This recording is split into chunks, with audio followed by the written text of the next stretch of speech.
Assalamualaikum warahmatullahi wabarakatuh. Kembali lagi di channel saya Yolan FD. Pemirsa, sehubungan dengan pemilu 2024 pada tanggal 14 Februari 2024 yang akan dilaksanakan pada hari Rabu,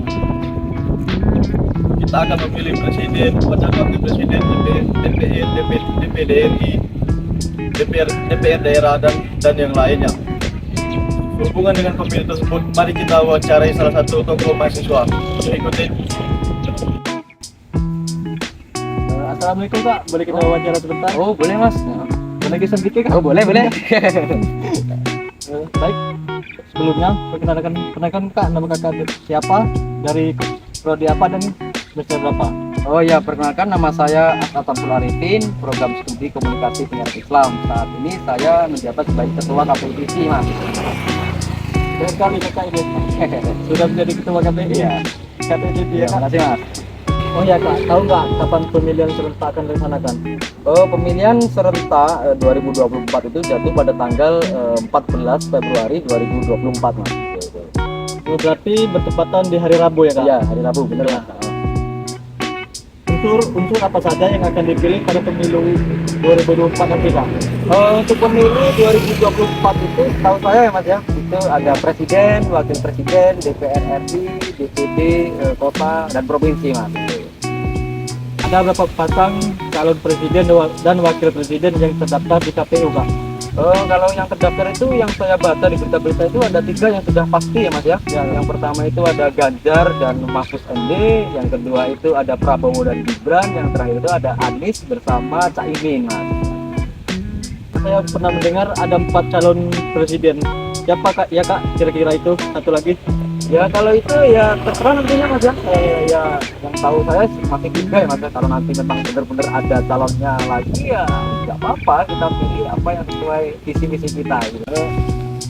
Selanjutnya Kak, bagaimana tanggapan Kakak terhadap calon yang menyogok atau membeli suara tersebut Kak? Kalau menurut saya sendiri mas ya, ketika suara kita dibayar itu ya saya tolak mas. Karena apa? Kita harus menyalurkan suara kita itu sesuai visi misi mereka dan kebutuhan kita lah. Ketika suara kita dibayar itu berarti nanti suara kita akan dimanfaatkan oleh oknum-oknum tertentu. Nah jangan sampai kita sebagai mahasiswa, khususnya untuk masyarakat Indonesia, jangan sampai di pemilu 2024 ini suara kita dibeli. Jangan sampai suara kita itu dimanfaatkan oleh pihak-pihak atau oknum-oknum tertentu dan itu disalahgunakan. Jadi ketika kita harus berpikir cerdas sebagai mahasiswa, bagaimana suara-suara kita itu memang benar-benar kita masukkan sesuai visi misi kita mas gitu. Tapi kan Kak, banyak sekali anak-anak muda yang ingin memilih itu dengan keluarga. Bagaimana tanggapan Kakak terhadap anak-anak muda yang memilih karena uangnya Kak? Wah itu sangat banyak sekali mas yang menerima itu, bahkan ada omongan siapa yang besar bayarannya itu yang kita coblos. Ya, Itu adalah pemikiran yang salah mas. Mereka berarti tidak punya rasa membantu untuk memajukan negara ini mas. Itu kita perlu luruskan bersama. Bahkan pemilu itu bukan tentang uang mas, tapi bagaimana suara kita itu memilih untuk memajukan negara kita ini mas. Selanjutnya Kak, bagaimana saran Kakak terhadap calon untuk mengambil simpati rakyat Kak? Bagaimana Kak?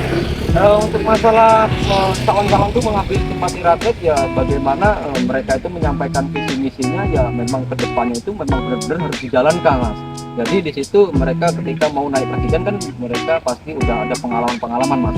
Nah di situ pengalaman itu bagaimana bisa dikembangkan lagi mas untuk mempercayai masyarakat itu agar memilih dia itu tersebut. Dan jangan sampai untuk calon-calon itu jangan sampai kebanyakan janji mas dan akhir nanti tapi tidak terpenuhi janji tersebut.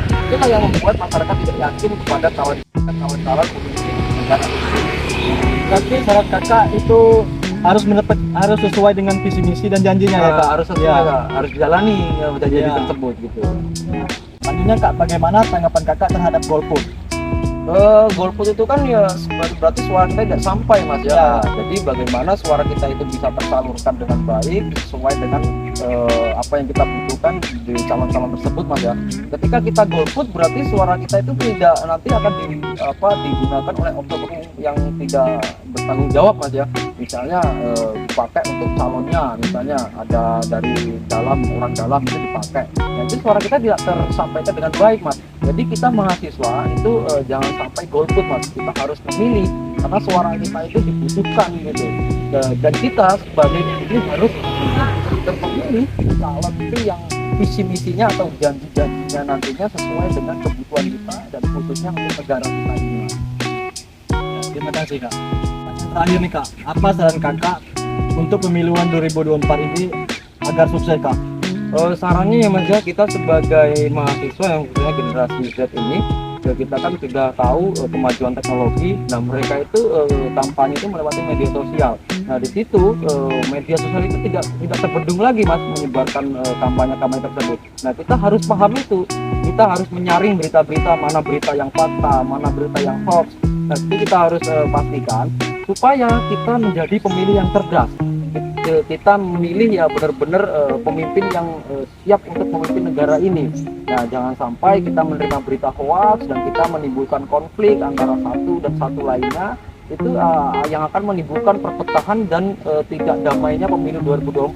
Nah di situ kita sebagai mahasiswa pokoknya harus sadar akan teknologi, kita harus ambil baiknya, kita harus cerdas dalam memilih supaya pemilu serentak 2024 ini berjalan dengan sukses, damai dan tidak menimbulkan konflik Mas.